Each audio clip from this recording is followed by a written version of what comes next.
Do you feel tight in your back when you bend over and try to pick something up off the ground? Do you have trouble squatting because your hips are too tight? Do you feel uncomfortable when you have to sit on the ground because it feels like too much of a stretch? Well, if that's the case, then the pancake stretch is for you. Today I'm going to show you a follow along stretching workout that you can do at home with just your body and 7 minutes of time. Are you excited? I'm excited. Let's get into it. First, we need to warm up our bodies for the stretching to come. The warm-up we're going to do is a wide-legged forward fold. We'll spread our legs to roughly twice hip width. We're going to just bend forward, rounding at the back and reaching towards the ground. Maybe you only get to here, and that's fine. You can do some reps. As we do these reps, we're going gradually deeper and deeper to the limits of our own flexibility, of course, on the day. And ultimately, feeling like our back and our butts are pretty warmed up and like we're ready to do some stretching. So honestly, that's all the warm-up that I normally do. Now we're ready to take a seat on the ground and do our first set of the pancake stretch.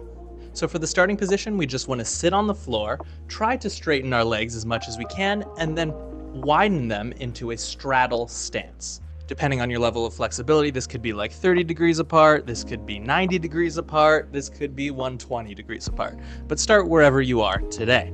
Now, once we've been doing this stretch for a while, we'll be able to pull ourselves deeper into the stretch using the force of our arms pulling on our feet.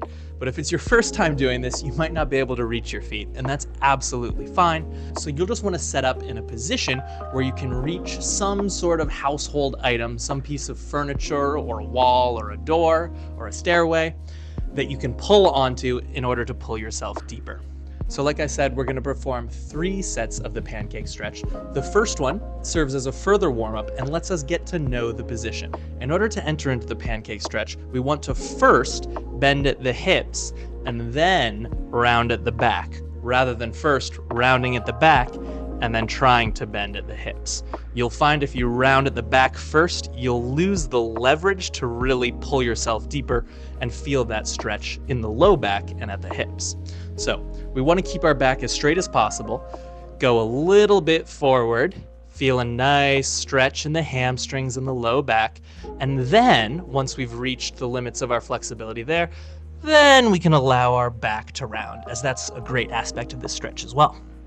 In our first repetition, the goal is simply to get to know the position. So experiment with bending your knees, swiveling your hips, swiveling your ankles, swaying from side to side. Experiment with any tweaks in this position and see what allows you to feel a little bit better or get a little bit deeper. Try coming up a little bit, straightening out your back, leaning forward, pushing with your hands, or pulling onto whatever surface you're holding onto. In my case, I'm using my feet. So in the first one, we're just trying to feel a light stretch and sort of get comfortable with the position. Sometimes swiveling the hips feels nice, etc. We just want to get real comfy here. And then in the next 2 reps, we'll go a bit deeper. So once we've spent somewhere between 20 and 60 seconds, and we feel pretty good, we'll come up out of it. So now we've completed set 1, and we're just gonna rest for a little bit. So you can take a moment to drink some water, hit that like button, and let me know in the comments where you felt that stretch the most, or where the tightest part of your body is that you're hoping to improve your flexibility on.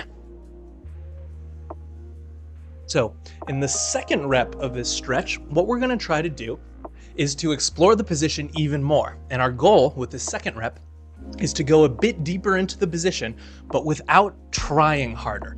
So we're not going to be pulling harder with our arms or flexing our muscles in order to get us deeper. What we want to do is try to find little tweaks and variations in the position of our hips, our knees, our low back, our torso, any part of our body that allows us to go a little bit deeper and find a bit more space, but without actually having to try harder. This will allow us over time to build the most efficiency in the stretch and allow us to get deeper for our own unique anatomy.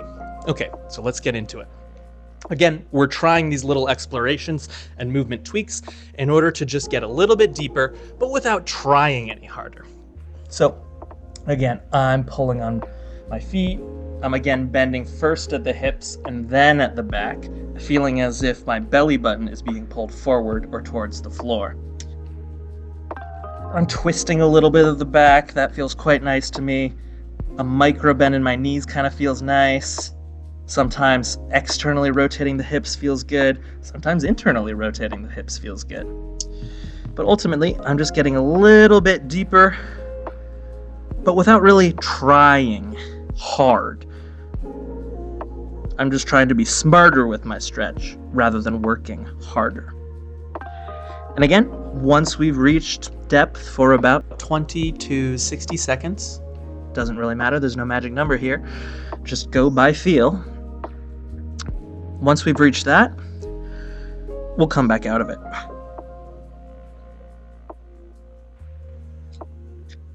Okay, so now we've done 2 repetitions. With the third set of this is where we really get into that high intensity zone. So this time we're gonna be trying to use our muscular strength and a bit of intensity, a bit of grit to get a little bit deeper using the form that we learned in that second rep.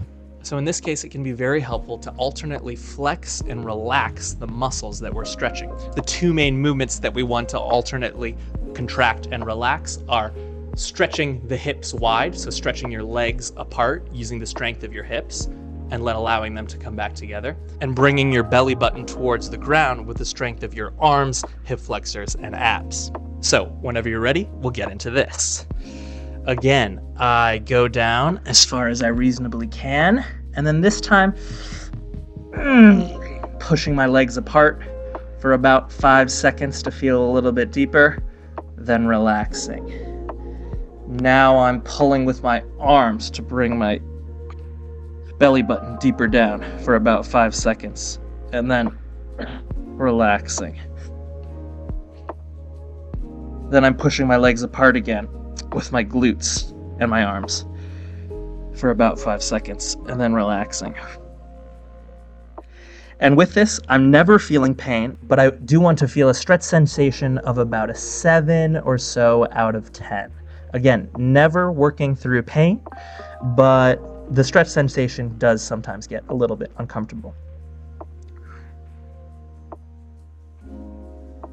So over time, you'll be able to gradually get deeper and deeper.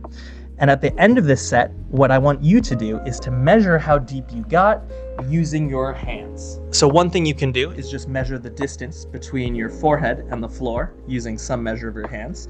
So here, with my 2 hands in a shaka position, I can reach the floor.